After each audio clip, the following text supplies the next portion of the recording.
Comme ça, ils vont l'avoir. Oui, en rentrant.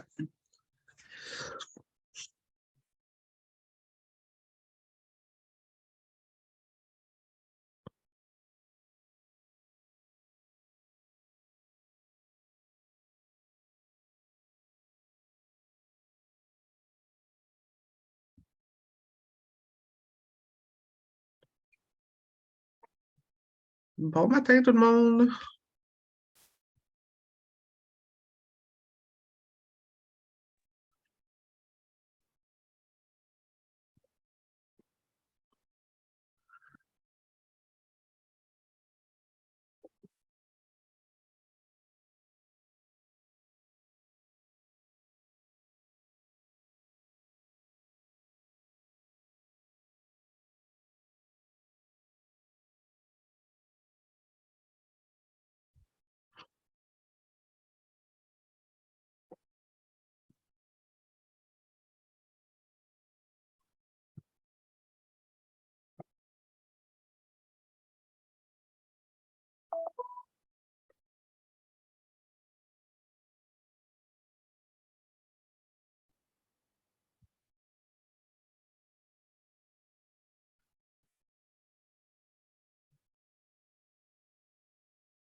Ça continue d'arriver dans les Zoom. On va commencer dans pas long.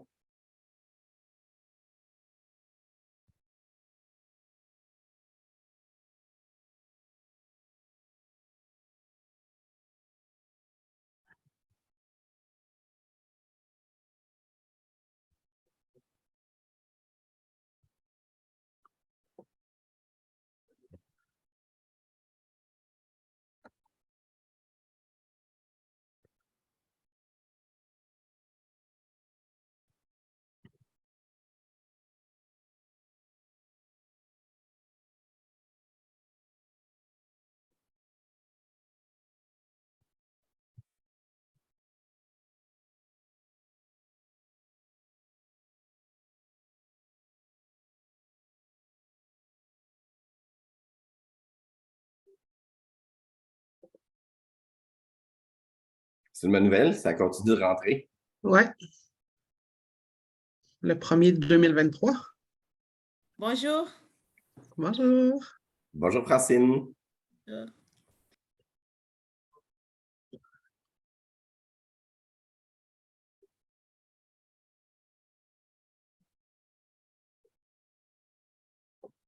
Bon, ben, je pense qu'on va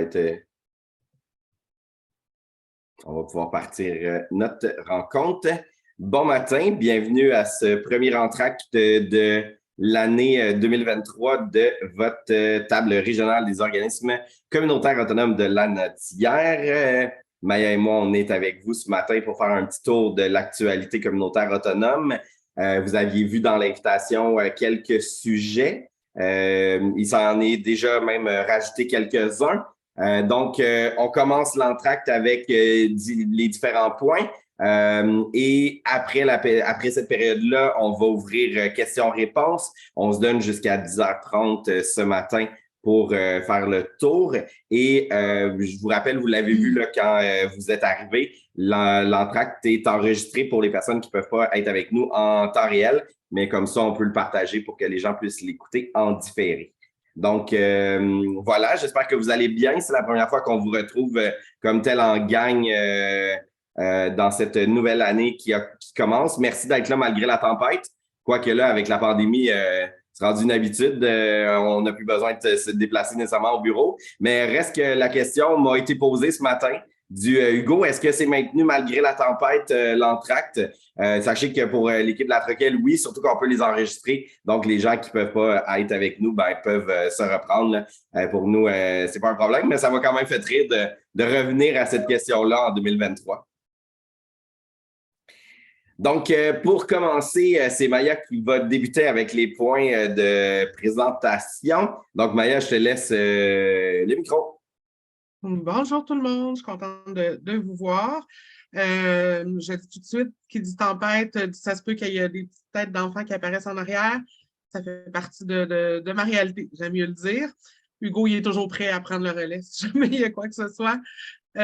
Donc, Je vais commencer avec le point sur le fonds de relance des services communautaires. Hein. Vous vous en souvenez, quand la pandémie est arrivée, il y a eu plusieurs fonds qui ont été mis en place.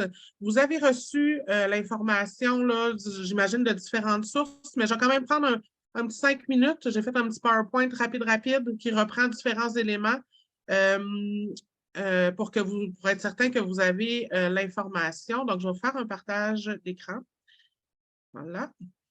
Comme ça. Est-ce que vous le voyez bien? Ça va? Parfait. Donc, le fonds de relance, comme c'était le cas dans les autres fonds qui avaient été mis en place, là, il y a trois, c'est la Croix-Rouge canadienne, la Fondation communautaire du Canada et Centraide qui sont au niveau de ces fonds-là. Et au niveau de l'analyse des fonds, ça a été donner les mandats au Centraide. Donc, c'est pour ça que ça passe l'information beaucoup par Centraide que vous avez reçu. C'est eux qui ont eu le mandat, dans le fond, de faire l'analyse des demandes. Ils ont essayé de recentraliser, de faciliter le processus de demande. C'est ça qu'on nous expliquait, justement, au lieu que vous ayez à choisir, est-ce que je fais une demande à la Croix-Rouge, est-ce que je fais une demande au Fonds communautaire ou Centraide? Maintenant, vous faites une demande et eux, selon ce qui est demandé, vont voir à quel fonds c'est attitré. Donc, la date limite de dépôt de projet, 21 février 2023. Les activités, les projets doivent être réalisés entre le 1er mai 2023 et juin 2024. Si vous voulez avoir accès à toute l'information, si vous allez sur Centraide-Lanaudière, dès que vous arrivez sur la page, vous avez les liens pour cliquer pour avoir accès à l'ensemble des documents. Fait que moi, je vous fais vraiment juste un survol ce matin. Au niveau du Canada, c'est un 400 millions d'investissements, toujours dans un contexte de relance suite à la pandémie. La pandémie qui a laissé des impacts durables. Et il y a trois volets, en fait, pour des projets qui peuvent être déposés. Il y a investir dans le personnel, investir dans les systèmes et les procédés et investir dans l'innovation et la refonte des programmes. Quand on parle d'investir dans le personnel, on parle des projets ponctuels axés sur le recrutement, le maintien en poste, la mobilisation, le soutien de l'effectif de l'organisme. Là, je vais un peu plus vite parce qu'après, je trouve que les exemples concrets parlent peut-être un peu plus pour chacun des volets. Ensuite, investir dans les systèmes et les procédés. Donc, évidemment, c'est des projets ponctuels pour les systèmes procédés au bon fonctionnement de la structure globale de l'organisme. Et après ça, s'il y a des refontes de programmes et services, comme eux l'appellent, selon les impacts qu'il y a eu de la pandémie. Mais d'une manière plus concrète, parce que quand on dit ça, on peut se dire ça peut s'actualiser comment. On le voit un peu ici. Si on est dans le fond, d'investir dans le personnel, donc, on parle, par exemple, de structures et politiques de ressources humaines et bénévoles, donc d'avoir des fonds justement pour faire cette documentation-là, pour développer des stratégies de recrutement, programmes de soutien en santé mentale pour le personnel, les bénévoles, les membres du conseil d'administration. Ça pourrait être du soutien information pour le personnel, les bénévoles, des projets axés sur la diversité et l'équité. Et d'autres activités ayant pour but d'aider le personnel, les bénévoles à se moderniser ou s'adapter. Donc, ça peut être quand même intéressant comme projet ponctuel. Moi, je me dis, si c'était déjà dans vos plans de revoir ces structures-là, il peut peut-être avoir une possibilité d'avoir des fonds à ce niveau-là. Pour ce qui est d'investir dans les systèmes et procédés, qu'est-ce qu'on veut dire à ce niveau-là? Donc, investir dans un système de gestion des contacts, un nouveau plan de communication, amélioration d'un nouveau système de comptabilité. Donc, on le voit, c'est quand même très large, tout ce que ça peut toucher. L'adaptation d'une stratégie ou d'un plan de protection des données ou des renseignements personnels. Avec la loi 25 qui vient de passer, je pense que la partie de données personnelles et tout ça, je pense qu'il y a beaucoup de mises à jour qui doivent être faites, même dans le milieu communautaire. Fait que ça peut être des projets ponctuels qui peuvent être demandés. Et finalement, dans l'innovation et la refonte des programmes, là, c'est vraiment en lien avec des observations ou des impacts que vous avez eus par la COVID. Donc, étude des possibilités d'adaptation d'un programme, d'un service, d'un système de... Ben, dans le vocabulaire très service et prestations de services, là, en fonction des renseignements recueillis pendant la pandémie, mise à l'essai d'un programme, d'un système de prestation de services. Peut-être que ça, il faudrait voir si ça vous touche plus ou moins, mais c'est dans les parties qui peuvent être financées dans ces projets-là. Donc, ce sont vraiment les 3 volets de projet. La hauteur possible du financement, je suis allée juste avec le volet local. Là. Si jamais vous êtes intéressé par le volet plus provincial, vous pourrez aller voir dans le document. Donc, le montant minimum, c'est 10 000 pour le palier 1 et le montant maximum, c'est 100 000 Et il y a le palier 2 là, qui doit répondre à d'autres critères, entre autres, qui doit avoir de la concertation des organismes. Pour tous les détails, là, je vous dis, allez sur le site, c'est bien quand même bien défini, mais ça vous donne une idée. Là. La majorité des projets, justement, eux, le voient comme qu'ils vont s'inscrire dans le palier 1, donc entre 10 000 et 100 000 pour les projets. Et vous avez ici les dépenses qui sont admissibles et ce qui n'est pas admissible. Donc, ça vous donne quand même une idée. Encore là, c'est tout dans le document et dans le guide. Évidemment, ce qui est accessible, on ne peut pas financer des projets qui sont déjà financés, par exemple, ne pourraient pas être financés par ces projets-là. Donc, il faut que ça soit vraiment un nouveau projet ponctuel en lien avec les 3 volets qui ont été, que je vous ai présentés tout à l'heure. Donc, voilà, à ce niveau-là. C'est vraiment une présentation rapide. Je ne suis pas experte non plus de ce fonds-là. Ce n'est pas notre rôle de l'être, c'est d'être au courant qu'il existe des possibilités. Moi, je trouvais ça intéressant. Je me dis, c'est ça, si vous êtes dans différentes démarches là, déjà de réflexion sur par rapport à la partie sur le personnel et tout ça, bon, je me dis, il y a peut-être une possibilité d'avoir des sous pour vous accompagner dans ces démarches-là. C'est des projets ponctuels. Donc, voilà. Et sur le site de Centraide, vous avez toutes les informations concernant la reddition de compte, concernant le formulaire de demande. Il y a beaucoup de documents qui sont disponibles. Maya, dans le chat, j'ai reçu une petite question à savoir, est-ce que ton document, étant donné qu'il est super simple, pourrait être transféré aux membres de la Troquelle? Oui, puis en même temps, j'ai pris des extraits là, des documents de Centraide. C'est juste que j'ai condensé l'info. Mais oui, on pourra le rendre disponible, le faire parvenir, il n'y a pas de problème. Je pense que les gens trouvaient ça plus sympathique que la grosse documentation, des fois aride. Oui, des fois, on cherche, oui, c'est ça. Puis, tu sais, n'hésitez pas à contacter, c'est Dave Ferland à Centraide dans la Nodière là, qui s'occupe du dossier. Donc, si vous avez des questions plus précises et tout ça, bien, il peut vous répondre. Là, si vous avez une idée de projet, vous vous demandez si ça pourrait peut-être être financé ou non. Pas faire une demande pour rien non plus. Là. Donc, des fois, ça peut être intéressant de discuter avec lui avant de déposer, si vous voulez, pour voir si ça peut être admissible. Elisabeth dit le document Faro que c'est très simple. Oui, effectivement, il y a vraiment plein d'un document avec les questions-réponses, les questions les plus posées. Donc, il y a beaucoup, beaucoup d'infos. Fait que là, c'était vraiment une petite synthèse rapide. C'est jusqu'au 21 février. Fait que ça laisse encore un mois à peu près pour pouvoir déposer une demande s'il y a des gens qui le veulent. Merci beaucoup. Puis José qui dit dans le chat qu'il est important de mettre en évidence le lien avec la COVID et ses impacts sur nos services et de l'envoyer au bon fond. Effectivement.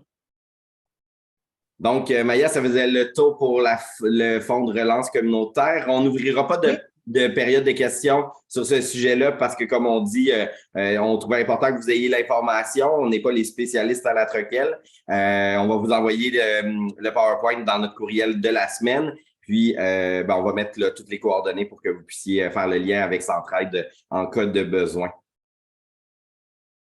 Donc, on serait rendu à ton deuxième point que les organismes communautaires autonomes lanaudois adorent. La reddition de compte, Hugo, c'est ça?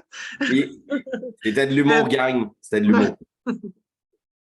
On parle de reddition de compte parce que, c'est important. On a des organismes qui ont fini leur année financière au mois de décembre. Donc, ils sont vraiment là, dans l'étape rapport d'activité, de planifier l'AGA qui va venir. Et juste vous rappeler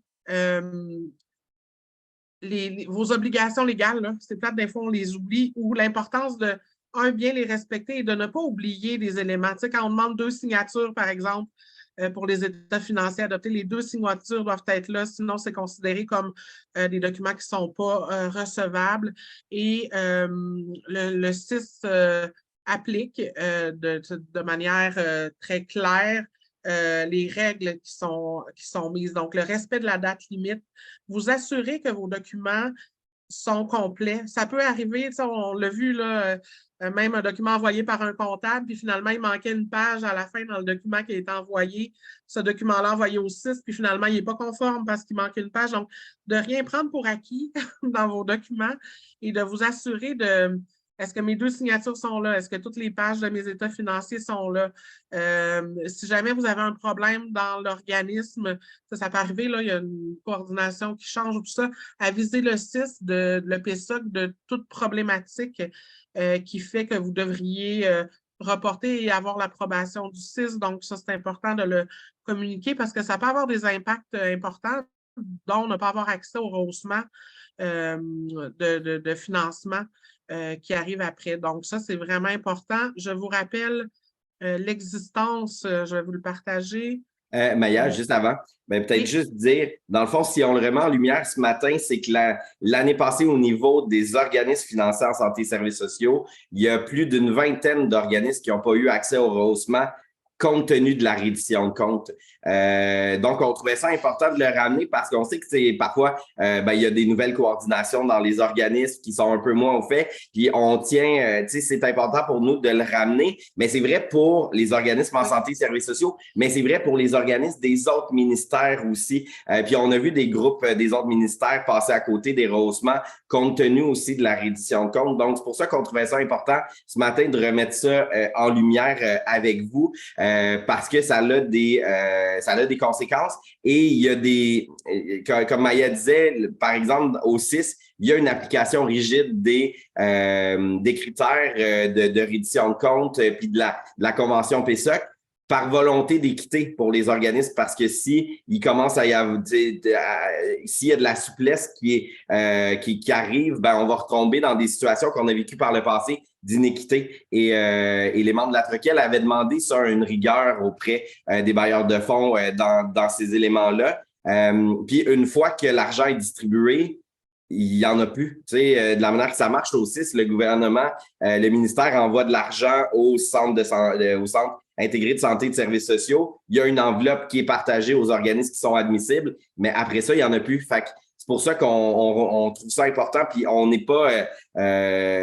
puis on l'a demandé au 6, là, tu sais, si justement c'est des erreurs mineures, on veut pas que vous n'ayez pas accès à du rehaussement, mais en même temps, on pourra l'équité qu'on a toujours recherché comme Troquelle. Donc, d'où l'importance de se rappeler que c'est un dossier qui est quand même très important au niveau de vos organismes, surtout pour avoir accès aux différents rehaussements. Et malgré qu'en santé et services sociaux, le montant de rehaussement est minime, dans d'autres secteurs, cette année, il y a des gros montants qui sont annoncés de rehaussement. Ça ne serait pas le temps que des organismes n'aient pas accès au rehaussement à ce moment-là.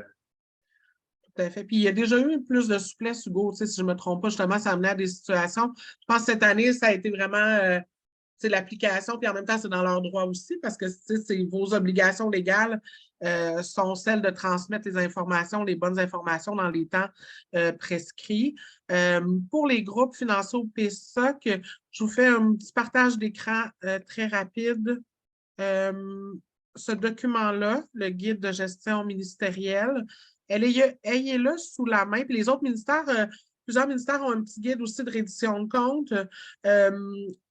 Ayez-le toujours avec vous parce que si je vais aller à la page 27.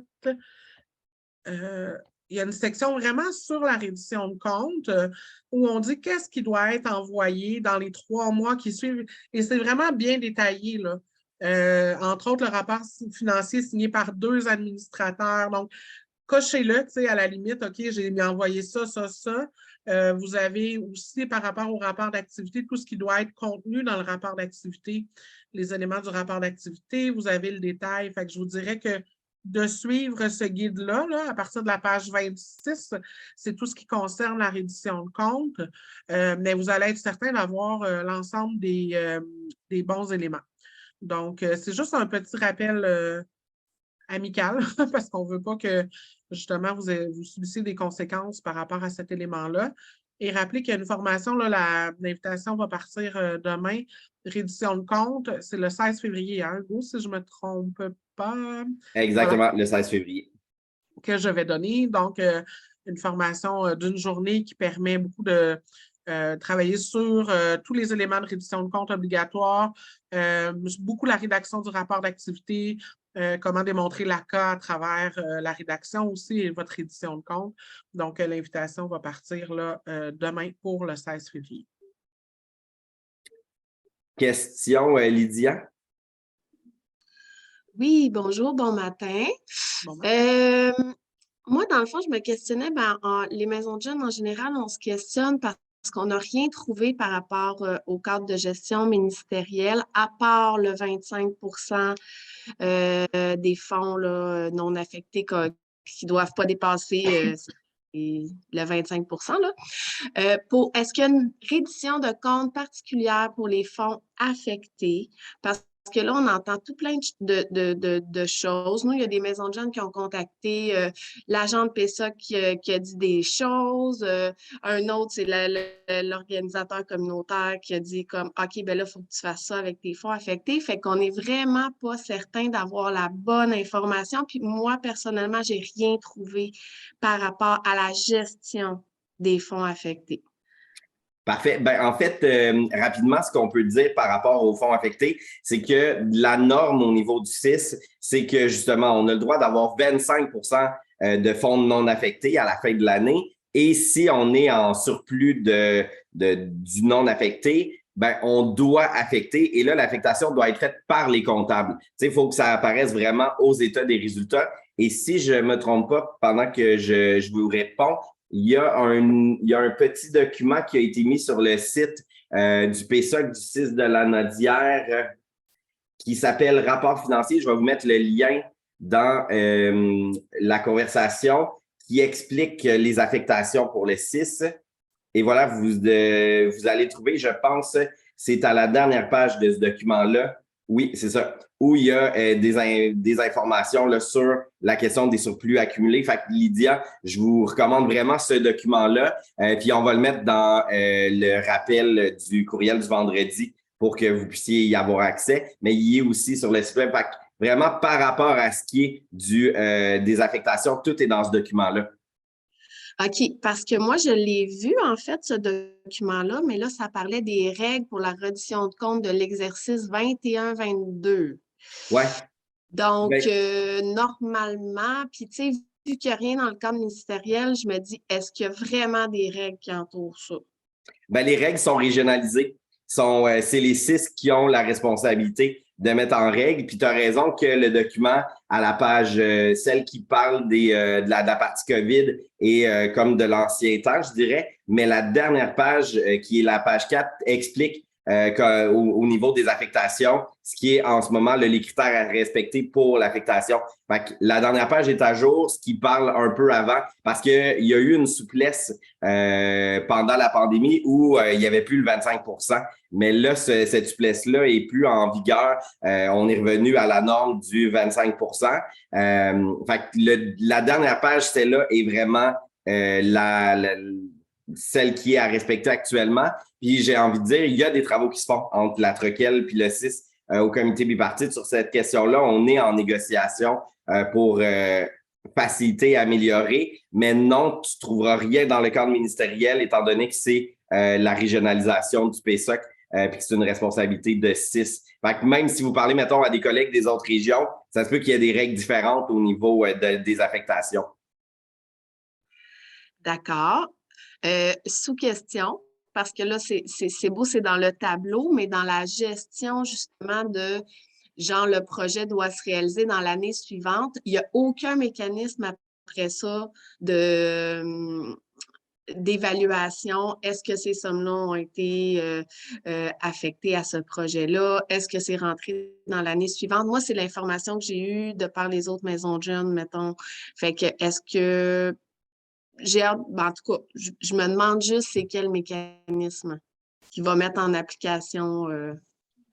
Parfait. Ben, c'est vraiment ces travaux-là qu'on fait pour qu'il y ait quelque chose de beaucoup plus clair qui soit donné aux organismes. Mais en résumé, si vous voulez être sûr de respecter, il y a le respect du 25% de non affectés. On affecte les autres projets. En ce moment, ce qui est appliqué, c'est la dernière page du document. Puis nous, on travaille fort pour que justement, il y ait quelque chose de mis à jour avant les prochaines rééditions de compte. Mais en même temps, le pourquoi je vous amène pas ces questionnements-là, parce qu'on est encore en négociation puis qu'il y a des validations qui se font auprès du ministère de la Santé pour justement pas avoir de problème après ça dans la région. Parfait. Merci. Merci, Lydia. Nathalie?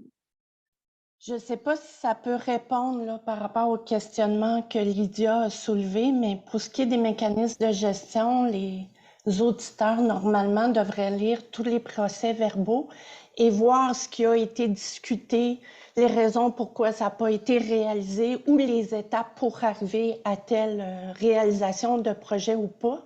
Ça fait partie des éléments là, pour vérifier la gestion des projets reliés autour des fonds affectés.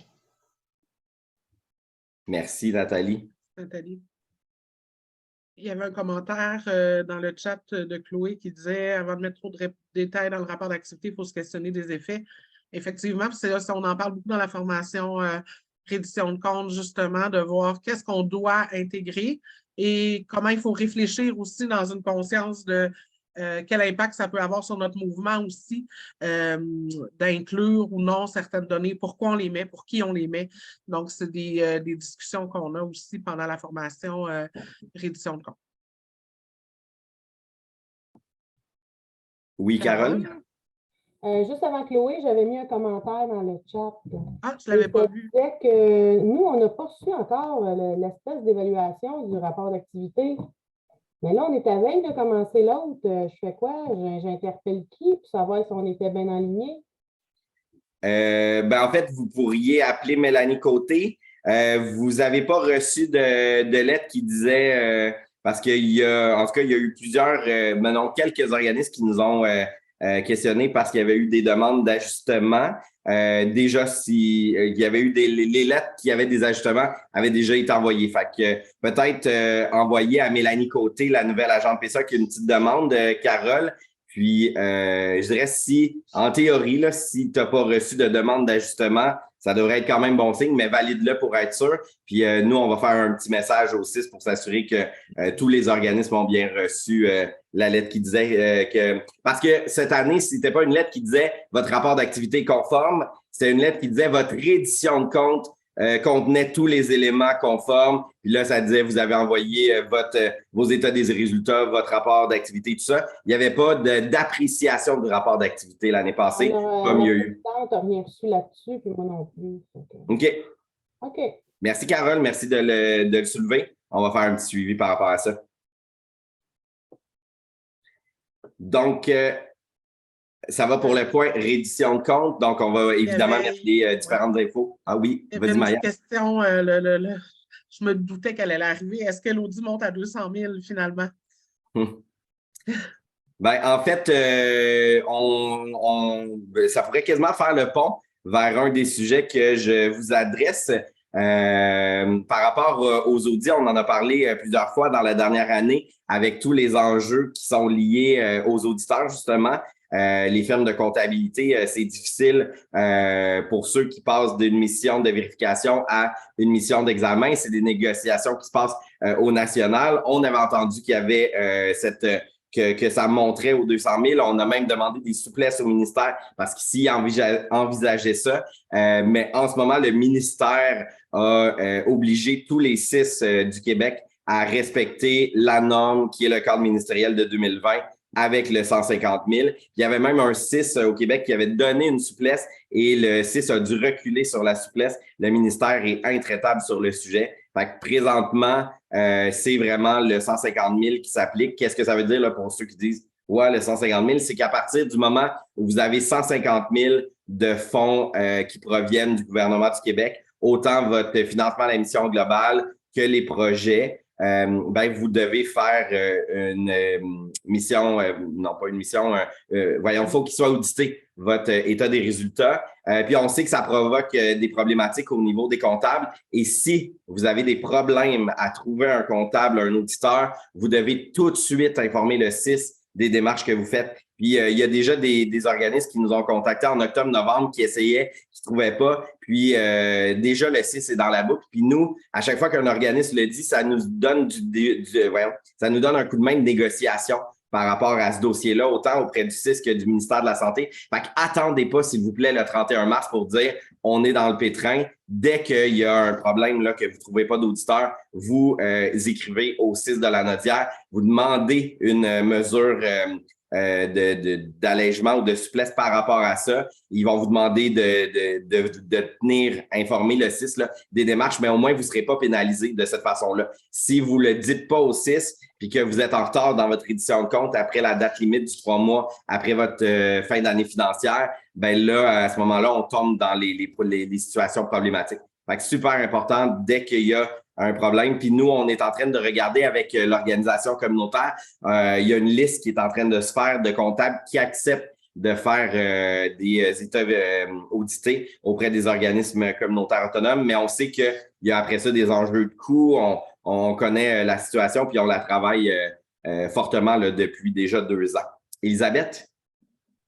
Oui, j'ai une question un peu de base, là.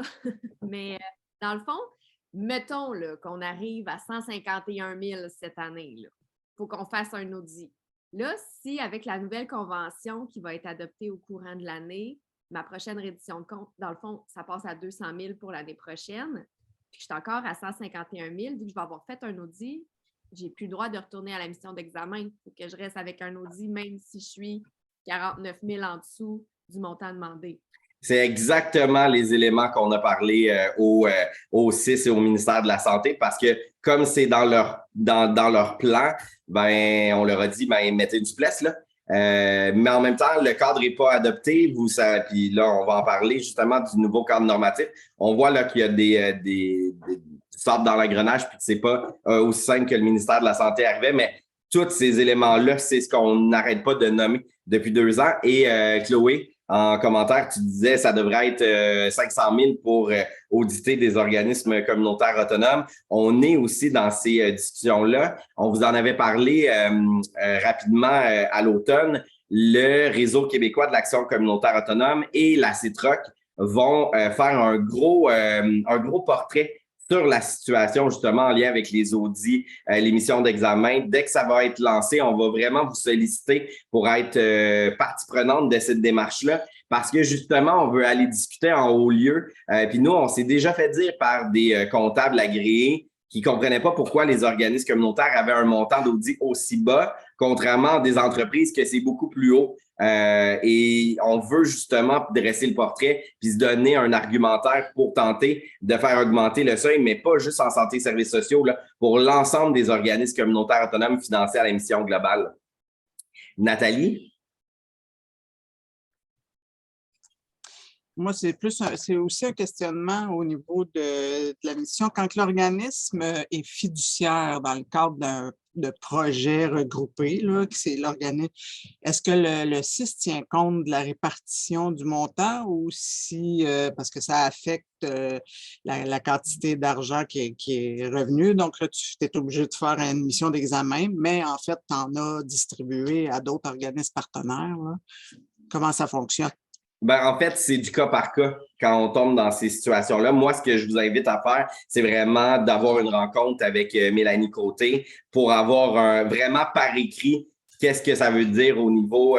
parce que être fiduciaire, il y a tellement de variables différentes dans ces éléments-là que je voudrais pas m'avancer parce que c'est vrai que c'est des normes qui peuvent être différentes en fonction des types de projets et tout ça. Fait que moi, ce que je ferais, c'est vraiment de m'asseoir avec Mélanie Côté, là, je m'assois, on dirait que je parle un vieux langage de quand on faisait des rencontres en personne, là, mais d'avoir une rencontre soit en visio, en Teams, puis de vraiment établir. Et le plus important, là, si vous entendez quelqu'un du CIS qui vous dit « Ouais, il n'y a pas de problème pour ton rapport, envoie-nous-le à un moment donné dans l'univers. Merci, tu es super gentil, j'aimerais ça l'avoir par écrit. » Et là, une fois que vous l'avez, vous capitonner ce document-là pour le garder parce qu'après ça, le 6 risque de vous dire ben, comment ça vous êtes en retard? Non, non, non, j'ai une preuve signée que ma demande elle a été acceptée. Ça, là, c'est hyper important. Vous prenez pour acquis rien de ce qui vous est dit au téléphone. Puis c'est plate, là, j'ai l'air de ne pas avoir confiance, c'est pas le cas, mais par écrit, vous avez une preuve. Et on a vu des situations problématiques. Oui, mais vous m'avez dit au téléphone, mais il n'y avait aucune trace. Fait que tout par écrit. C'est hyper important. Soyons vigilants. On va vous le rappeler beaucoup. Fait que voilà, Nathalie, tu m'enflammes avec ta question, mais c'est juste pour vous protéger dans ces situations-là. Puis on le sait là, que c'est pas facile. D'où le pourquoi on y passe autant de temps, là, l'après-quel, autant auprès du CIS qu'au niveau du ministère de la Santé avec la CITROC. Il y avait une petite question sur la liste. Ça va être rendu disponible, Hugo, des comptables. J'imagine que quand elle va être finalisée. Oui, c'est ça. On est en train de faire ça. Fait que rapidement, là, on veut vous la rendre disponible là, pour aider les organismes qui sont à la recherche. Puis, peut-être un élément, je vous invite, je regardais ton visage, Elisabeth, quand tu as parlé justement de la situation un peu problématique. Moi, je vous inviterais à l'écrire aux députés. De vraiment juste une lettre. Votre organisme dire, nous, à cause des nouvelles normes, ben là, on va tomber en audit. Ça apporte ce problème-là. Puis en plus, on entend que le ministère veut s'en aller vers un plus gros montant. Puis là, vous l'envoyez à votre député local, votre député de circonscription, puis vous le mettez en copie conforme au 6 de la Nodière. Puis ça va pas mettre personne dans le trouble, mais ça va nous aider dans nos représentations politiques parce que là, les regroupements en parlent beaucoup. Mais si vous êtes dans une situation problématique, envoyez un courriel ou une lettre à votre député. Sous-estimez pas le pouvoir que ça peut nous aider parce que c'est des travaux administratifs. Puis des fois, puis en plus, le politique n'arrête pas de nous promettre qu'ils veulent diminuer la bureaucratie. Mais là, on est dans un exemple où ils font carrément le contraire.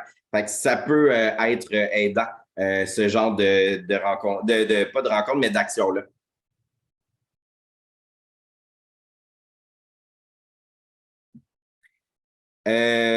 Oui, on pourrait vous envoyer une petite lettre type pour envoyer aux députés. Je viens de voir ta question, Eliane. Là. On va faire un petit quelque chose, ça va être très bref, puis tu sais, ça va être mettez votre logo, voici un petit peu, puis vous brodez sur votre réalité, mais on va vous mettre un truc de base pour vous aider.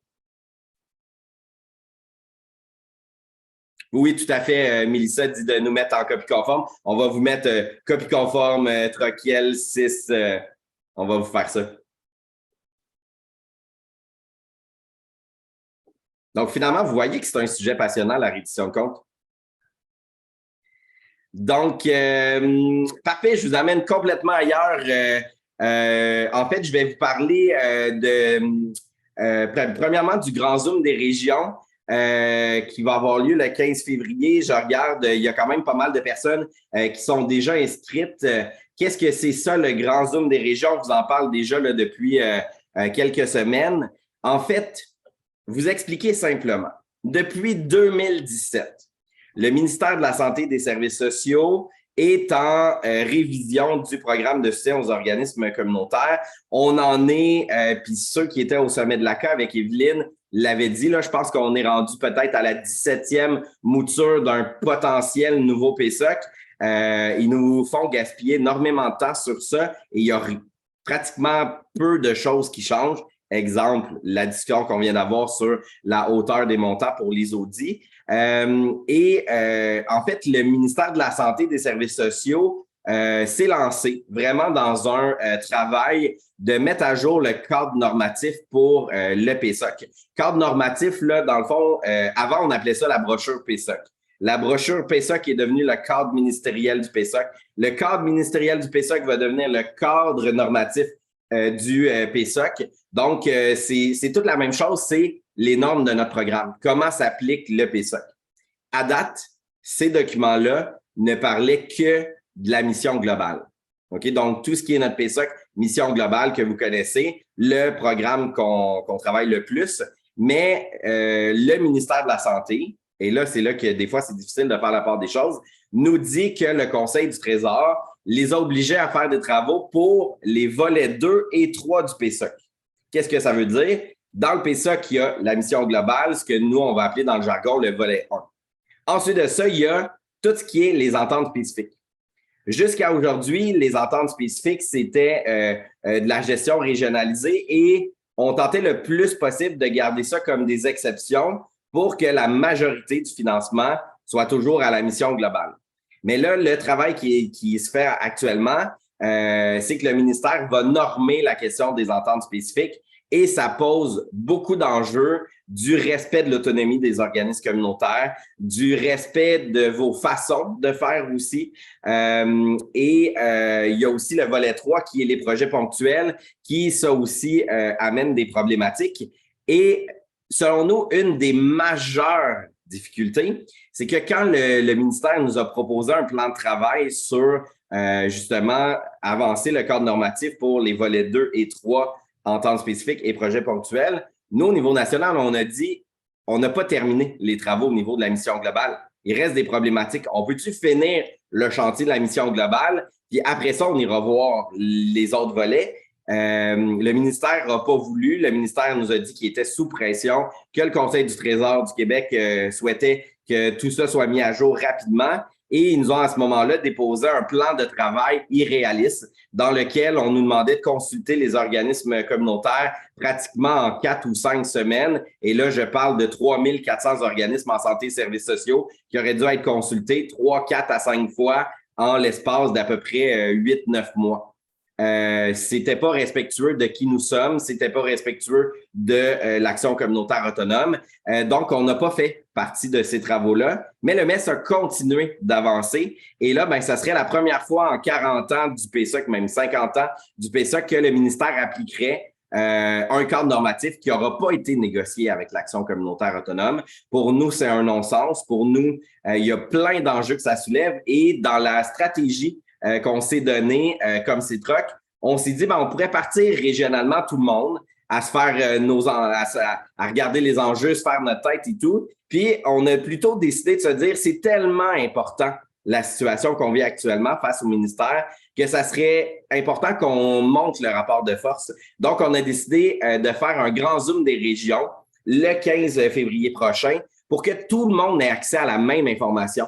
Que vraiment, de la manière que le Zoom va être fait, c'est la CITROC, la coalition des trocs, c'est notre groupement. Il y a une troc dans chacune des régions du Québec. On travaille ensemble. Ben, c'est la CITROC qui va présenter les enjeux par rapport ben, c'est ça, au cadre normatif du ministère de la Santé et des Services sociaux. Et là, c'est sûr que là, je tiens à dire cette invitation-là et pour les groupes santé et services sociaux. Fait que c'est vrai que c'est pas ouvert aux organismes des autres ministères. Puis en même temps, je voudrais, pas parce qu'on veut pas vous voir, mais ça va pas, c'est très PSOC comme enjeu. Par contre, ce que je tiens à dire, c'est que ces enjeux-là qu'on vit au ministère de la Santé ne sont pas complètement hors la situation qu'on vit au Réseau québécois de l'action communautaire autonome. Vous le savez, le financement de la mission est par ministère, par d'attache. Il y a d'autres situations qui se passent dans les autres ministères. Ça se passe juste différemment parce que vous savez comment on est construit là, comme mouvement.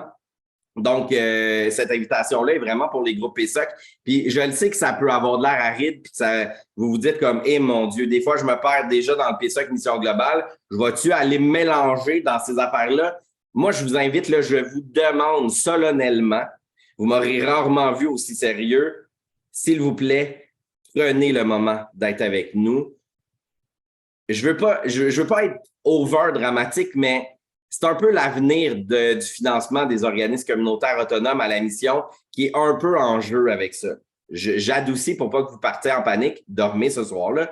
Le PSOC Mission Globale va exister encore, mais ça amène des brèches qu'on n'avait pas vues puis qu'on a protégées depuis des années. Puis là, ben, on a besoin de montrer notre rapport de force comme mouvement à dire il y a des choses inacceptables que le ministère de la Santé fait. On veut que vous soyez partie prenante de cette démarche-là. Il est pour ça le Zoom des régions. Puis, la CITROC a créé un outil pour vous préparer au Zoom. Fait que pour ceux qui se disent, moi, j'aurais besoin un peu de m'approprier, on vous a envoyé par courriel un outil. Maya, tu pourrais peut-être le dire, l'expliquer, le petit document? Oui, je vais même le partager. Puis, ici. Donc, vous avez reçu la synthèse et guide de questions sur la proposition du cadre normatif. C'est un document qui est quand même accessible. Je pense qu'il a été fait dans une volonté de rester un peu à portrait de, vous avez l'historique des travaux. Moi, je vous invite vraiment à le lire avant parce que, oui, on va revenir avec ces éléments-là. Moi, je suis sur le comité là, qui travaille à la préparation du Zoom, puis on a vraiment la préoccupation que ça demeure très accessible, que vous soyez dans le mouvement depuis longtemps ou non, mais de retracer un peu l'historique, justement, des travaux. Mais si vous l'avez lu avant, ça risque comme d'être plus facile de suivre aussi le Zoom. Et il y a les grandes questions, tu sais, quand il y aura la présentation du MES. Tu sais, le but, c'est que quand il y aura les présentations du MES par rapport au cadre normatif en mars, théoriquement, là, parce que, tu sais, on sait que ça peut changer, mais quelles grandes questions vous pouvez poser par rapport aux enjeux du cadre normatif, tu sais, pour que les groupes s'approprient ces enjeux-là, les questionnements. Donc, le guide a vraiment été fait de cette manière-là. Présentation, après ça, toujours une section de questions qui pourront être posées à ce moment-là au niveau des rencontres de présentation. Parce qu'on le dit, ce n'est pas des rencontres de consultation, mais vraiment de présentation. Donc, c'est différent à ce niveau-là. Et vous avez les grands enjeux qui ont été ressortis à l'intérieur de ce document-là. Entre autres, la prépondérance du financement à la mission, la règle du cumul des aides financières publiques, un peu qui rejoint ce qu'on parlait tout à l'heure. Donc, on vous invite vraiment à prendre le temps de regarder ce guide-là. Il ne vous sera pas présenté tel quel lors de la rencontre, mais c'est les éléments qui y sont qui vont être présentés d'une manière là, accessible, puis surtout pour allumer justement ces lumières-là, puis de dire, ben, qu'est-ce qu'il faut protéger, quelles questions il faut poser au MES, puis si on a à bouger, si on a à se mobiliser, ben, ça va vous permettre de vraiment bien saisir pourquoi on doit le faire aussi. Donc, c'est vraiment dans cette optique-là. Est-ce qu'on peut parler du nombre d'inscriptions? Oui, c'est ça. En ce moment, on a 72 organismes communautaires autonomes Lanaudois financés au PSOC d'inscrits au Grand Zoom des régions sur les 155 membres de la TRECEL financés au PSOC. Donc, on approche d'un 50 on va faire une relance personnalisée aux organismes qui ne sont pas inscrits. J'ai mis le lien dans la conversation. Si vous vous dites « Oh mon Dieu, je ne me suis pas inscrit », vous pouvez aller tout de suite cliquer sur le lien, vous inscrire. Peut-être vous demander, parce qu'il y a une capacité maximale de 1000 personnes par Zoom. Fait qu'on a demandé une personne par organisme parce qu'il y a 3400 organismes financés en santé et services sociaux. Fait que c'est une inscription par organisme communautaire autonome, mais vous pouvez être 8 devant le Zoom, là, devant l'écran, ça ne dérange pas, mais une connexion pour laisser de la place à tout le monde. Puis en ce moment, on est la 6e région la plus représentée sur les 15 régions membres de la CITROC.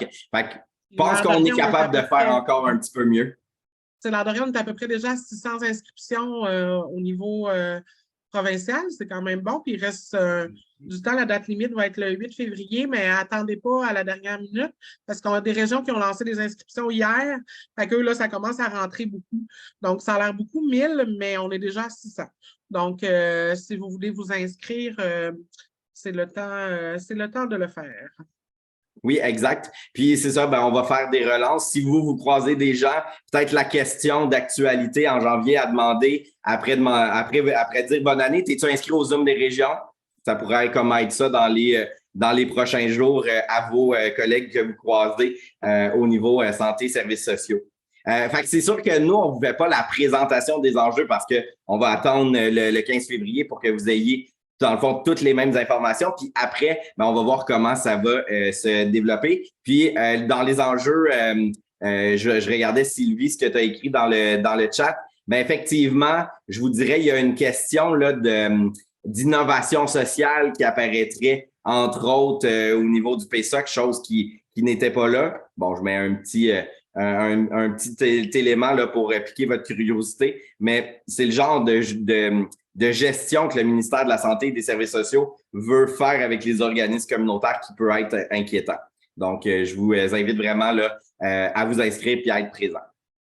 Comme Hugo le disait, puis je pense qu'il faut leur dire, oui, là, c'est PSOC, mais on le sait que tout communique entre eux. On parle de financement à la mission des groupes. Il y a d'autres ministères, ça peut marcher différemment, mais nous, on fait les liens aussi. Donc, je pense que c'est important. Tout ce qui se passe dans un ministère peut avoir un impact sur d'autres ministères aussi pour la suite des choses.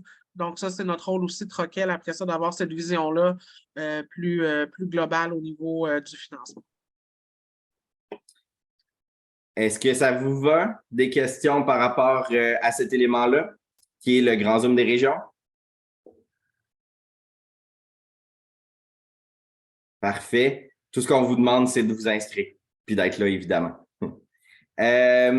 Deuxième point que j'aimerais aborder avec vous, c'est l'action en ce moment qui est portée par la campagne Engagez-vous pour le communautaire. C'est je dirais, c'est une action de visibilité qui s'appelle l'envoi massif de décrets communautaires.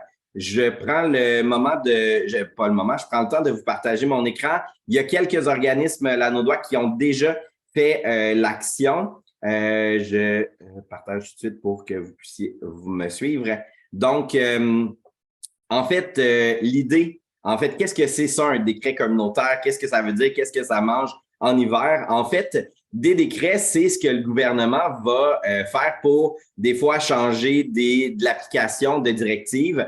Et pendant la pandémie, le gouvernement a gouverné par décret. Ça veut dire que l'Assemblée nationale du Québec siégeait pas. OK? D'habitude, mettons, quand il y a des grands changements au niveau du Québec, ben ça se passe à l'Assemblée nationale. Les députés ont les discussions, puis il y a de l'adoption de projets de loi. Pendant la pandémie, à cause de la loi sur la santé publique, on avait suspendu les travaux parlementaires et le gouvernement gouvernait par décret. Ça veut dire que c'est le gouvernement tout seul qui changeait l'application de lois, de directives et de gouvernement.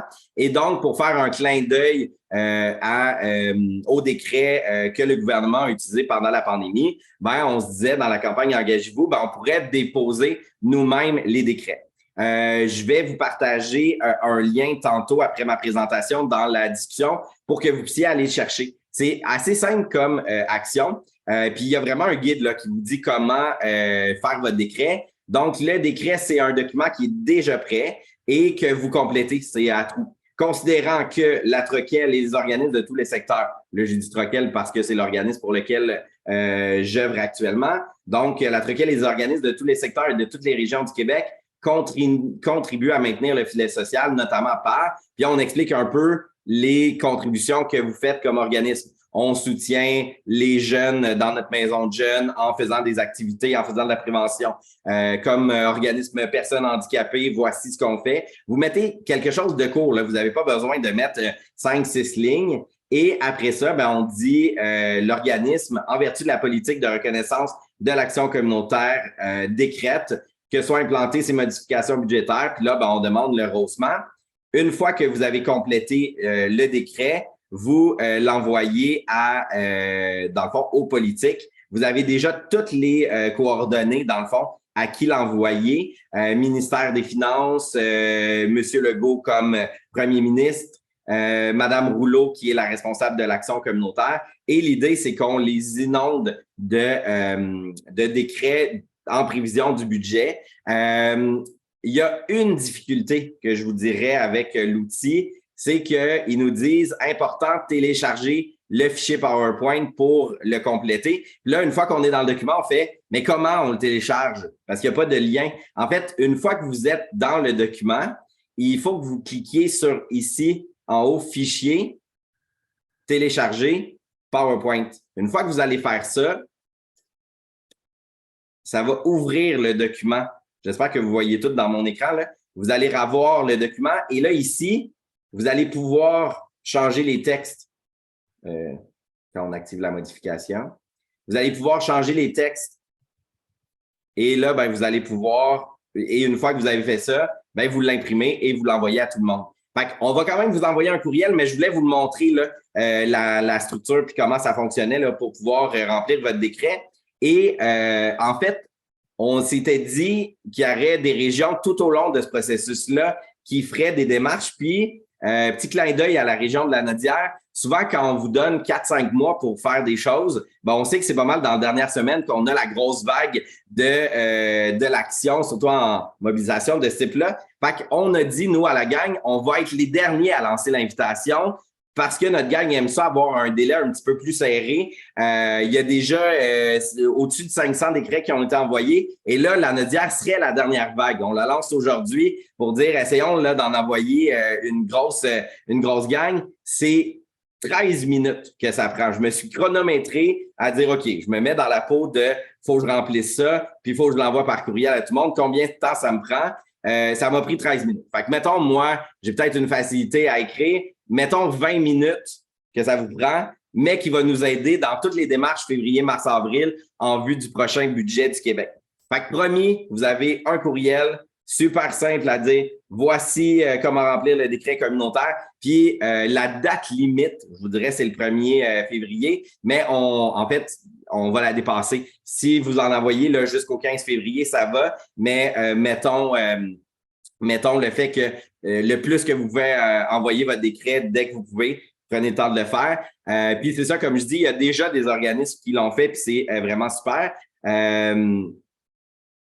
Merci Sylvain. Tu dis que ça n'a pas pris 13 minutes, mais l'idée, c'est juste de prendre le moment de le faire. Puis pour répondre, Eliane, non, vous n'avez pas besoin de résolution du conseil d'administration. Le décret communautaire, là, c'est juste une figure, c'est une image qu'on a utilisée, mais c'est de revendiquer, dans le fond, le rehaussement du financement de la mission globale, ce qu'on fait toujours. Fait que vous n'avez pas besoin. Puis c'est pour ça que je me disais, on peut lancer la dernière vague de la Nodière parce que ça ne demande pas un grand engagement autre que de remplir le petit document puis de l'envoyer après ça aux organismes. Puis je me disais même pour aider les groupes de la Nodière, dans le courriel que je vais vous envoyer, là, Sylvain, tu vas dire comme vous n'auriez pas pu le faire avant, je vais mettre le petit document juste dans PowerPoint. Tu sais que ce soit plus simple là, avec le fichier fait que pour vous aider là, à remplir le petit courriel. Puis je suis sûr que vous avez déjà des textes. Ceux qui ont rempli leur demande, là, mettons, de rehaussement au niveau du PSOC, là, vous avez déjà du texte que vous pouvez sûrement copier-coller dans l'outil. Fait que c'est pas quelque chose qu'il faut que vous vous cassiez la tête. Là. Comme ça, rapidement, en 3 phrases, pourquoi le gouvernement du Québec devrait rehausser le financement des organismes. Simple de même. Je suis sûr qu'à voir vos faces, vous avez déjà quelque chose à dire assez simple. Puis ça n'a pas besoin d'être compliqué. Ce n'est pas une thèse qu'on vous demande, c'est 3-4 lignes gros maximum. Ça vous va? Y a-t-il des questions sur les décrets? Génial. Il y avait une question sur la GE, mais justement, je pense qu'on y arrive. Oui. Une question de Chloé de L'Orignal-Tatoué par rapport suis-je la seule qui n'arrive pas à accéder au lien pour la délégation de cette journée? Sera-t-il renvoyé? Fait que je ne veux juste pas qu'on l'oublie, Hugo. Ben, en fait, je vais tout de suite le partager, puis après ça, je vais faire l'explication. Donnez-moi 17 secondes que je retrouve mon document. Donc,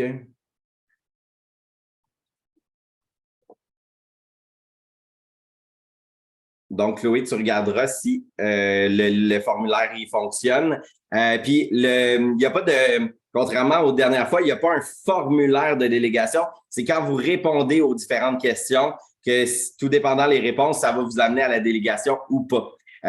Donc, je vous explique au sommet de l'ACA le 24 novembre dernier. Vous vous souvenez, il y avait eu beaucoup de jus de cerveau, beaucoup de discussions, beaucoup d'éléments. Et à la fin, il nous restait un petit bout. C'était les modifications, vraiment la partie de la vision, les axes 1 à 4 qui nous restaient à adopter. Et on avait décidé à la fin de la GA, parce qu'il était rendu 16 heures, de mettre en dépôt les 18 propositions de bonification, amélioration de la vision. Donc, en lac à l'épaule, le 8 décembre dernier, le conseil d'administration a pris le temps de regarder les 18 propositions qui avaient été amenées par les membres et dans le fond, on a mis à jour la vision en prenant en considération, je dirais pas qu'on a pris tout tel quel, parce que des fois, il y avait des propositions qui se ressemblaient ou des propositions qui venaient se compléter. Donc, on a vraiment fait l'élagage pour arriver avec la version finale de la vision. Donc, juste vous rappeler, la vision, c'est la partie de notre action comme Troquel et il y avait déjà eu, je pense que c'est une quarantaine de modifications soutenues par les membres de la Troquel pour bonifier notre document. Fait que là, c'est la synthèse de tout ça maintenant qui va être présentée. Donc, vous avez eu l'invitation parce qu'on va être en Assemblée générale extraordinaire le 23 février prochain de 9h à 10h30 où vous allez, dans le fond, pouvoir adopter cette vision-là qui a été bonifiée, améliorée grâce à tous vos éléments. Puis, dans le fond, c'est ça. Pour répondre à ta question, Lydia, vous allez avoir le document probablement demain ou lundi avec la version finale. Et dans l'original, vous aviez 4 axes. Et il y a des membres de la Troquelle dans le sommet qui nous ont demandé de diviser un des axes en 2. Fait que c'est pour ça qu'on va parler de 5 axes à notre vision, mais vous allez voir, ça allège le document puis ça l'aide à être plus précis. Donc, l'AGS, c'est le 23 février prochain. Dans le fond, c'était notre prochain entracte. Puis comme dans le fond, on boucle la boucle du sommet de la CA, on vous invite de façon virtuelle au Zoom. La petite particularité, ce que le CA a pris comme décision, c'est que si vous aviez déjà une délégation pour le sommet de la CA, vous n'avez pas besoin d'une deuxième délégation pour l'AGE du 23 février. Dans le fond, votre délégation du sommet, comme dans le fond, c'est la fin du sommet qui se passe le 23 février, votre délégation, elle est encore valide. Par contre, si vous dites, on n'était pas au sommet de la CA, mais on veut participer à l'AGE pour la vision, à ce moment-là, on vous demande de prendre une résolution qui délègue officiellement quelqu'un à parler à votre nom pendant l'Assemblée générale extraordinaire. Donc, dans le courriel qu'on vous a envoyé lundi, c'est vraiment expliqué. C'est une petite résolution qui dit, je rapetisse tout, c'est une résolution qui dit, dans le fond, tel administrateur triste, tel autre administrateur propose que ce soit telle personne qui représente notre organisme. Puis, vous répondez au formulaire en ligne là, pour vous inscrire. Puis, on était déjà rendu ça a augmenté un petit peu. Il y a déjà 24 organismes là, qui sont inscrits depuis lundi et la date limite pour vous inscrire est le 20 février pour l'Assemblée générale extraordinaire. Fait que c'est vraiment la dernière partie qu'on n'avait pas pu traiter en Assemblée générale extraordinaire qui va être traitée là. Fait que tout ce qui avait déjà été fait du sommet, ça c'est finalisé. Puis là, on s'en va à finir notre document de vision le 23 février. Est-ce que ça va être des questions par rapport à l'Assemblée générale extraordinaire du 23 février? Ça va, et c'est de 9h à 10h30. Donc, c'est vraiment, ça remplace l'entracte qui était déjà prévu. Et oui, Chloé? Ou peut-être ton micro, on ne t'entend pas. J'essaie. Là, ça marche-tu? Oui, on t'entend puis on te voit. OK. J'aimerais ça. Je ne sais pas si ça a été prévu à l'AGE, mais je pense qu'il y aurait intérêt pour tout le monde à revenir sur une des façons qui a été faite pour les derniers votes qui a été fait, entre autres par rapport à artisans puis tout ça. Je pense qu'il y a encore beaucoup d'incompréhension puis de besoin de clarification par rapport à ça. Tu sais, quand la décision a été prise, ça a été par rapport à une proposition. Je pense que le terme est encore difficile à recevoir pour plusieurs. Puis il n'y a eu aucun temps pour en discuter ou pour dire pourquoi ça avait été amené. Je ne sais pas si ça serait possible d'en reparler ou d'avoir un moment pour ça, ou si c'est dans les propositions qui ont été amenées qu'il va y avoir un... en fait, ce que le CA a discuté, puis on a une prochaine rencontre de préparation. Dans le fond, au niveau de la vision, le bout qui reste de travail, c'est vraiment le plan de match sur les 5 prochaines années. Fait qu'on va se donner 5 ans sur le sujet que tu abordes et non pas 1 heure en Zoom rapide. Tu sais, comme tu dis, on pense que c'est quelque chose d'important à discuter, à s'approprier. On veut quelque chose, un processus qui va se passer dans le temps et qui va permettre justement d'aller plus loin que ce qu'on a là, parce qu'effectivement, on a bien compris qu'il y a des discussions à voir, qu'on veut aller au-delà. Puis, tu sais, la résolution, comme tu dis, proposait un élément, ça a été battu. On veut plus vivre un processus que juste retomber dans une discussion bidirectionnelle. Fait que pour nous, on le voit sur les 5 prochaines années, pas juste un petit moment, là. C'est juste que, tu sais, puis pour en avoir parlé à plusieurs membres, on est plusieurs à ne pas se reconnaître dans ce terme-là. Puis c'est pas juste moi, là, c'est juste moi qui l'apporte souvent, mais c'est pas juste moi, puis on se reconnaît pas. Puis là, maintenant, c'est comme le terme utilisé partout. C'est sur les chandails, c'est sur toutes les affiches. Puis oui, la proposition qui a été faite a été battue, puis c'est bien correct, là, mais on a eu 0 temps pour discuter entre membres.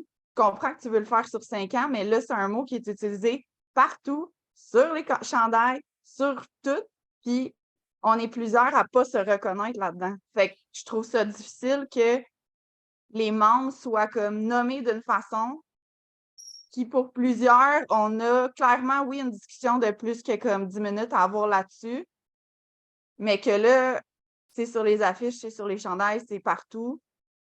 Puis oui, il y a une proposition qui a été battue à ce moment-là, mais en même temps, il y avait beaucoup de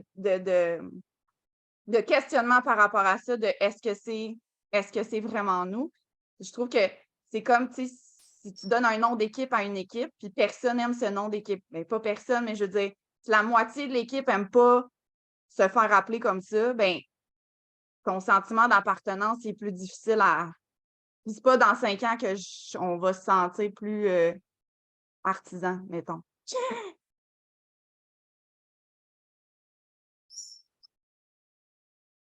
C'est super entendu, Chloé. Puis, tu sais, c'est ça, quand je dis on prend un processus de 5 ans, c'est au sens large. C'est pas juste, c'est pas on prend 5 ans pour s'habituer au terme artisan.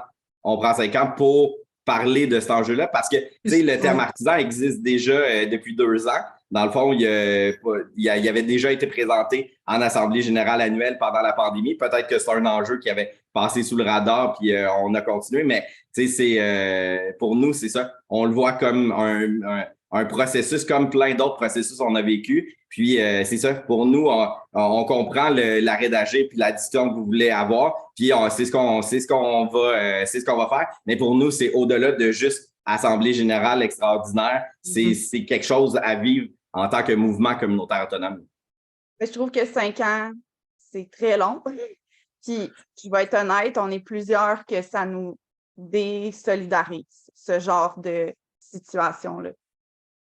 Ben, c'est important que tu le nommes, Chloé, puis on l'entend, puis on l'a entendu, puis justement, on va prendre des moyens de discuter, de voir pourquoi ce mot-là est venu, est-ce qu'on se l'approprie, mais c'est ça, on ne voyait pas nécessairement que ce soit le cadre dans une discussion d'1 heure, ça ne permettra pas d'aller au fond puis d'expliquer pourquoi ce terme-là est utilisé. Donc, on veut prendre le temps d'en discuter, de se l'approprier, de voir au bout de la ligne de ce processus-là de discussion, d'échange où ça va mener. Mais vous nous dites sur 5 ans, Maya. Tu sais, c'est comme dans 5 ans, la moitié du monde ici ne seront plus là. Comme,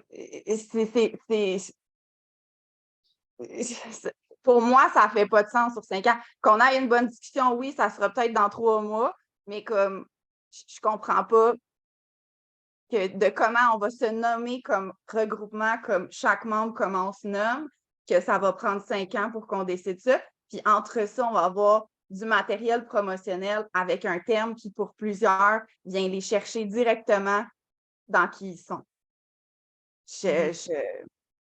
Je vais être fatigante avec ça, puis c'est ça. Puis quand il y aura une décision qui aurait été faite avec un vrai processus de discussion par rapport à ça, puis la décision, ça sera ça, bien, je vais m'y conformer. Puis après ça, je prendrai une décision d'organisme ou individuelle, mais pour l'instant, je ne trouve pas que le processus par rapport à quelque chose d'aussi important de comment on se nomme, je ne trouve pas qu'il a été fait en ce moment. Bien, on l'entend, puis c'est ça, il va falloir se donner les espaces pour pouvoir en discuter. Dans le fond des choses. Donc, on entend la préoccupation, puis on l'avait entendu aussi. Puis là, c'est de dire quel espace on se donne pour aller en profondeur sur ça, puis en discuter. Puis je pense qu'on veut prendre ce moment-là. C'est important pour nous aussi, là, pour l'équipe, pour la Troquelle, de prendre ce temps-là. On l'entend bien. Sylvain? Ben, je ne veux pas partir un débat. Je pense que la démocratie va se faire brasser parce que je pourrais dire exactement la même chose par rapport à la résolution qui a été prise concernant la création de la CDC. Fait que je ne sais pas comment les administrateurs vont faire ça, mais quand la démocratie parle, ils ont un respect ou en tout cas, je vous laisse ça. Amusez-vous. Ben pour nous, c'est clair, on se l'est dit depuis le début, hein. Puis on se rappelle que la résolution qui a été prise par rapport à la CDC, c'est le processus exploratoire. C'est pas une résolution qui dit on devient une CDC, mais c'est de voir comment on explore cette possibilité-là. Puis c'est sûr qu'on va vous revenir sur ce sujet-là. C'est certain, là, on le sait que c'est deux enjeux qui sont importants pour notre région.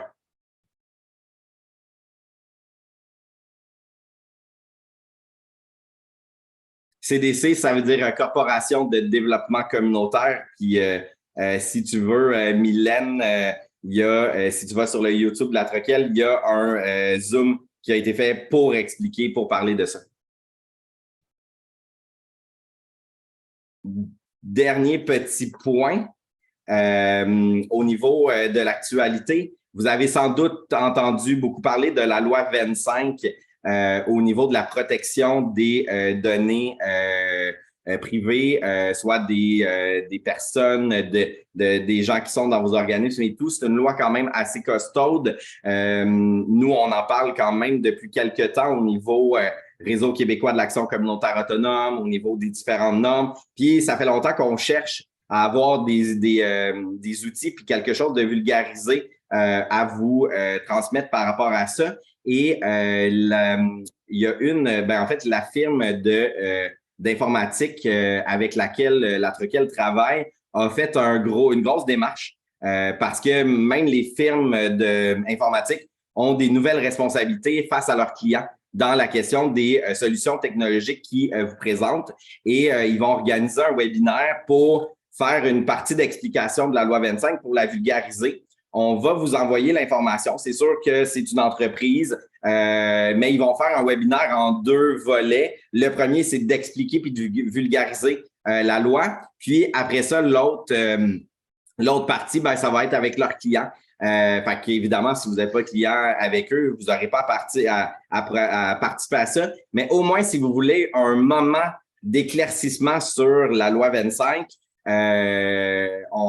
ils nous ont déjà présenté ce qu'ils allaient expliquer. On pense que ça peut être une façon d'avoir accès à l'information. Donc, on va vous transmettre l'information. Évidemment, c'est facultatif. C'est question de continuer à vous informer sur ce sujet-là. Puis, on travaille encore au niveau communautaire à essayer de continuer le déblayage, mais c'est très compliqué, cette loi-là. Puis, c'est du travail qui se fait avec des avocats, même au niveau du ministère de l'Emploi et de la Solidarité sociale, pour vraiment bien définir les responsabilités qui sont assujetties aux organismes communautaires. Disons qu'il y a un gouvernement qui voulait simplifier la bureaucratie des organismes, mais avec cette loi-là, ne l'a peut-être pas fait de la façon qu'il pensait. Fait qu'on va continuer de tenter de vous informer sur cette question-là. C'est un gros dossier, puis c'est comme n'importe quelle loi. La loi sur la santé et sécurité au travail, on a des responsabilités comme organisation, comme employeur. Ben, c'est la même chose là qui se passe au niveau de cette loi-là. Donc, on va vous informer. Fait qu'on va vous donner l'information si ça vous tente d'assister à la partie vulgarisation de la loi 25. Ben, vous serez les bienvenus. C'est le 21 février de 10h à midi. Donc, il y a un formulaire d'inscription qu'on va vous partager dans le courriel de la semaine pour que vous puissiez vous inscrire.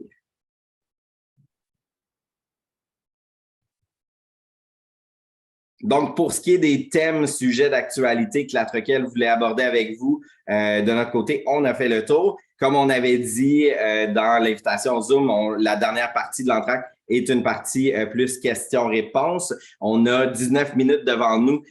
Si vous avez des questions, des sujets qui n'ont pas été abordés dans l'actualité qu'on vous a présenté, on vous rappelle qu'on reçoit vos questions comme ça à l'improviste. Donc, on essaie d'y répondre du mieux qu'on peut. Puis sinon, ben, on prend en considération vos questions pour pouvoir trouver les réponses. Oui, Eliane? Je vais essayer d'être claire, mais je ne suis pas sûre que tu vas me suivre, OK? Quand j'ai envoyé ma reddition de compte PESOC, comme bien du monde, je me suis plantée sur le montant que je reçois de mon PESOC, OK? Parce que dernièrement, j'ai eu un montant, on va dire 4 000 COVID qui est arrivé, un montant santé mentale. Moi, le PESOC, c'est le montant que je reçois à chaque année, puis qui va continuer. Fait que j'ai mis ce montant-là. Donc, c'est correct que je reçoive un appel, puis c'est correct que je me fasse dire que sauf que je commence à avoir beaucoup de difficultés à m'y retrouver. Quand je reçois, on va dire, un montant santé mentale qui vient d'un ministère pour telle raison, que je reçois un autre montant, on va dire 4 000 pour mon COVID, un 12 000 parce que j'ai fait des téléphones pendant la pandémie, tout est kit. Pour moi, ça, c'est tous des montants qui ne reviendront pas. Fait que je me dis que ça ne fait pas partie de mon PSOC, mais comme ça vient du ministère Santé, ça fait toute partie d'eux. Ça, c'est ma première question. Elle a dit que ce n'était pas problématique, qu'il y avait bien du monde qui avait fait ça, puis qu'elle les corrigerait parce qu'elle les a, les montants totaux. Ce qu'elle m'a donné, qui est vraiment intéressant aussi. Ça, c'était mon premier problème parce que c'est plate, mais il faut quand même qu'elle nous l'envoie dans la lettre que ça ne correspond pas, OK? La deuxième chose, en discutant avec elle, te rappelles-tu, à un moment donné, on avait reçu une lettre en disant, est-ce qu'on est aide-entraide, est-ce qu'on est milieu de vie, est-ce qu'on est... Puis on avait dit qu'est-ce qu'on faisait comme service, puis on les mettait dans les bonnes cases. Là, je me suis fait dire qu'on ne peut pas, nous autres, décider de changer, on va dire, d'aide-entraide à milieu de vie. On n'a pas le droit de changer ça tout seul. Puis qu'en quelque part, c'était comme le PSOC qui décidait où il nous mettait pour qu'on ait accès au plus de montants. Ça va-tu à date? C'est-tu clair ce que je dis? Oui, je comprends ce que tu dis. Je vais pouvoir placer les travaux qui se font par rapport à ça. Mais oui, c'est clair, je te suis dans les deux dossiers. Et chanceux, parce que moi, j'ai de la misère à me suivre là parce que c'est pas clair. Je sais pas. On est organisme autonome. Ça me fait plaisir qu'ils me mettent où ce qu'ils veulent tant qu'ils m'envoient de l'argent. Mais là, c'est comme si je décide de changer. Mettons, je passe à milieu de vie parce qu'on correspond plus au service de milieu de vie, mettons. Là, il faut que j'aille une rencontre avec Mélanie pour pouvoir en discuter pour savoir si c'est correct, si ma mission ne rentre pas dans la mission de quelqu'un d'autre, puis si tout est acceptable. Tu vois-tu ce que je veux dire? Bon, fait que là, je te pitche ça comme ça, puis c'est sûr que ma question, c'est OK, on va faire la rencontre, puis OK, on va essayer de répondre le plus possible parce que, oui, bien entendu, on veut continuer à recevoir de l'argent, mais où mon autonomie là-dedans, puis où à un moment donné, il faut que je dise OK, c'est assez. OK, c'est assez. Ben là, tu n'as pas le droit de me dire que, je ne sais pas, moi, je suis en santé mentale ou que je suis en enfance-famille, puis que je ne suis pas un milieu de vie. OK, parfait. Il y a deux questions. La partie montant du CIS, comme tu disais, effectivement, il y a plusieurs organismes qui se sont fait dire les montants exprimés par rapport à l'argent que vous avez reçu des différents programmes, puis surtout avec la COVID, là, il y a eu de nombreux nouveaux programmes ponctuels qui n'existeront plus. Dans le fond, les organismes qui ont reçu ça, c'est en lien avec le cadre normatif de 2020 du PSOC. Il y a une nouvelle règle dans ce cadre-là qui dit dans le fond, aux comptables, quand vous faites la ventilation des subventions, voici comment vous devriez le faire. Tantôt, je vous ai partagé le document du CIS qui parlait de la partie, dans le fond, des affectations. Le même document, dans le fond, vient dire à vos comptables comment distinguer les différents éléments. C'est vraiment un document que le CIS a produit qui s'appelle « À transmettre à votre CPA » pour justement tout bien définir parce que c'est pas une règle que le CIS de la Naudière a inventée, c'est une règle que le ministère de la Santé et des Services sociaux a mis en œuvre suite à des recommandations, des travaux avec le Conseil du Trésor du Québec. Fait que je comprends, puis c'est ce que nous, on a dit et au MES et au CIS, soutenez les organismes communautaires dans cette démarche-là. C'est pour ça que les organismes n'ont pas été pénalisés, mais qui ont été dit, dans votre prochain rapport, vous devez suivre la règle. Fait que ça, cet élément-là, effectivement, on l'a dit, c'est complexe parce qu'avant, on pouvait mettre une ligne qui était financement qui provient du CIS de la Naudière. On montait le montant global de tout ce que vous receviez, puis c'était tout. Mais le ministère de la Santé a changé la norme depuis 2020 pour que ce soit ventilé. Fait que c'est le pourquoi tu as eu cet appel-là, Éliane. Correct. Deuxième question, la typologie. C'est un dossier, en fait, quand je vous ai dit en début de Zoom que depuis 2017, le ministère de la Santé nous fait faire des allers-retours dans des travaux de mise à jour du PSOC, ben ça inclut la question de la typologie. Fait qu'on est dans une valse avec le CIS et le MES dans ce dossier-là depuis tout ce temps. Puis la région nous demandait toujours, ben, on va pas changer tout ce qui se passe au niveau de la typologie, puis que finalement, le ministère nous dit, ben non, finalement, ça va être autrement. Fait qu'on a, depuis vraiment, moi, en fait, je suis à la Troquel, à la direction depuis 2011. Ça fait depuis 2011 qu'on demande que ce soit mis à jour, que ce soit clair pour les organismes. Mais avec les travaux que le MES fait et tout, ben, on a toujours été dans cette hésitation-là et on a mis fin à l'hésitation. On a vraiment revendiqué depuis l'année passée de dire on termine les travaux de la typologie. Il faut que les organismes comprennent qu'est-ce que c'est, puis vraiment où vous êtes situé. Êtes-vous situé dans la catégorie aide-entraide, milieu de vie, hébergement? Je pense qu'il y a des catégories qui sont plus simples, comme l'hébergement, ben on sait que c'est 24/7, vous hébergez des gens. Mais après ça, les distinctions qui sont faites entre aide et entraide, milieu de vie, soutien à la communauté, il y a des enjeux là qu'on travaille actuellement. Puis notre objectif, il y a 2 éléments. Clarifier où sont les organismes. Puis effectivement, il y a une responsabilité du CIS que les organismes soient à la bonne place. C'est pour ça que depuis 6 ans, quand on fait la répartition du financement, à chaque fois qu'on a eu les répartitions, on expliquait à la Troquel, il n'y a pas de distinction dans les montants au niveau des seuils planchers entre aide et entraide et milieux de vie. Depuis 6 ans, le temps de finir ces travaux-là, au niveau, c'était comme ça que le CIS nous avait dit, personne ne va être pénalisé dans les organismes communautaires parce qu'on ne fera pas de distinction. On va mettre tout le monde la référence au seuil plancher milieu de vie le temps que le ministère finisse la typologie. Mais moi, la Troquel, ce qu'on a dit aussi, c'est que là, après 6 ans, c'est plus une mesure d'exception, là. Et ça peut amener des problématiques après ça dans notre cadre de financement.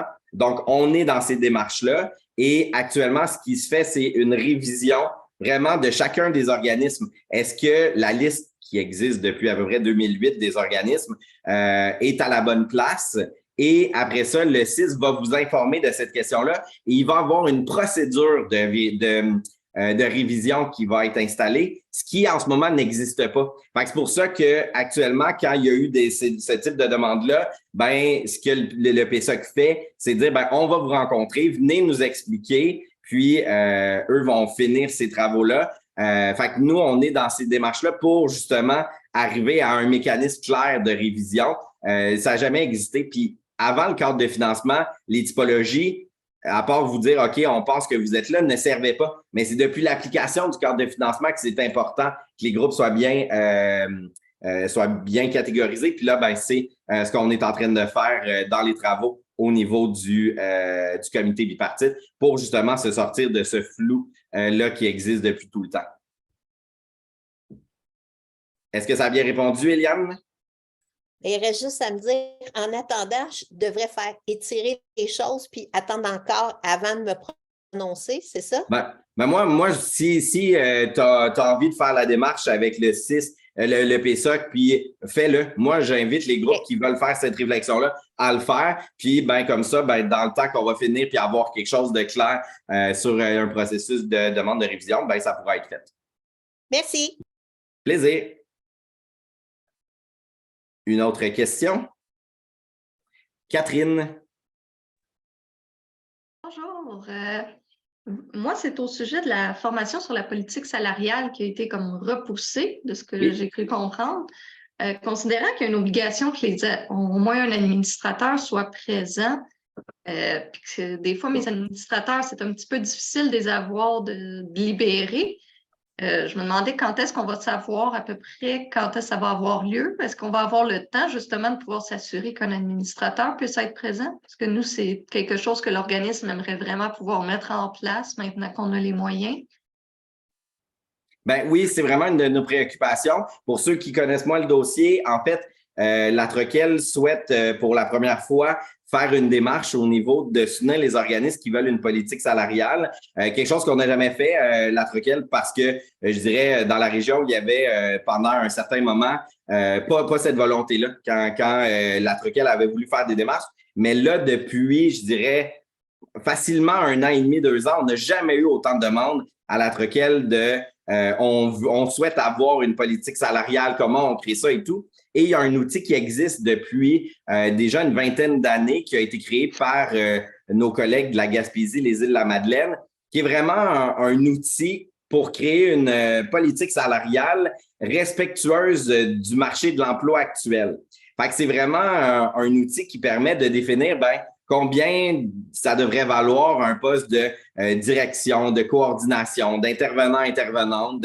Et ça, c'est une firme de ressources humaines qui accompagne nos collègues pour tout ça. Je vous le cache pas, c'est une super grosse formation. Dans la Naudière, ça va être sur 2 jours parce que pour pouvoir faire la politique salariale, l'outil que le regroupement a développé, il y a des préalables. Il faut que nos postes soient clairement libellés. C'est quoi les tâches de chaque personne? Il y a comme une discussion aussi sur le salaire minimum, le salaire viable. Qu'est-ce que ça veut dire l'indexation?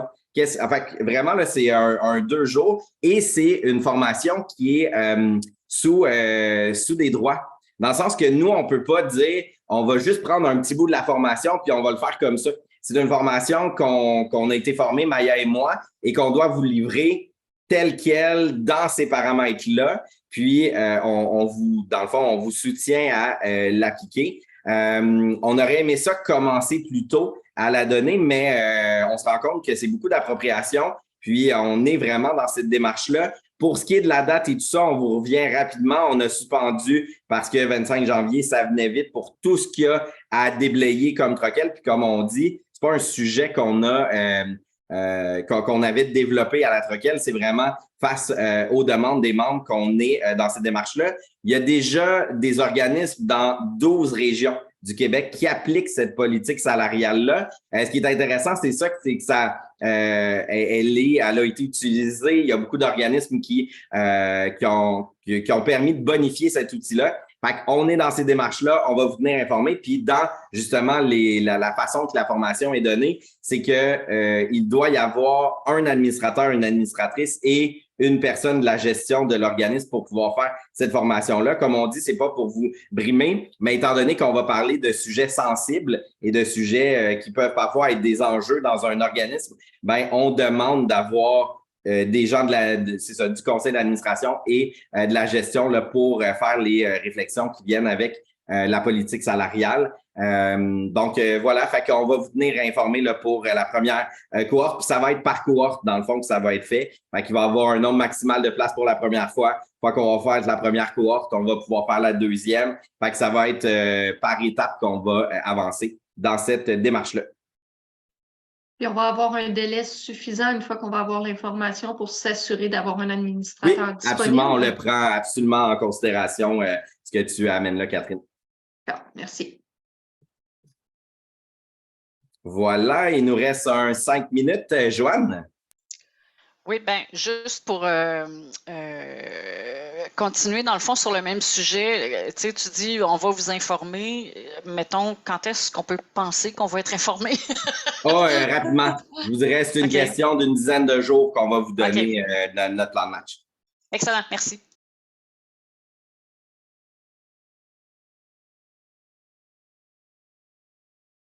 Angèle? C'est écrit Angèle, mais ça doit être Julie.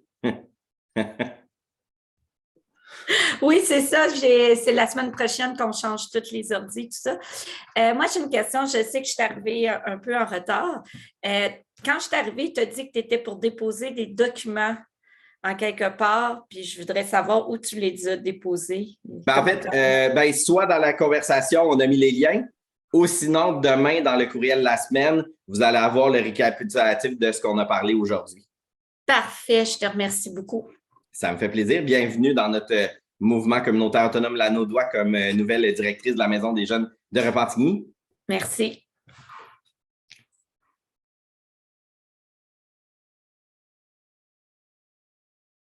Donc, il ne semble pas y avoir d'autres questions. On arrive à 10h30. Merci beaucoup d'avoir été avec nous ce matin. En conclusion, on vous fait un petit rappel qui est hyper important.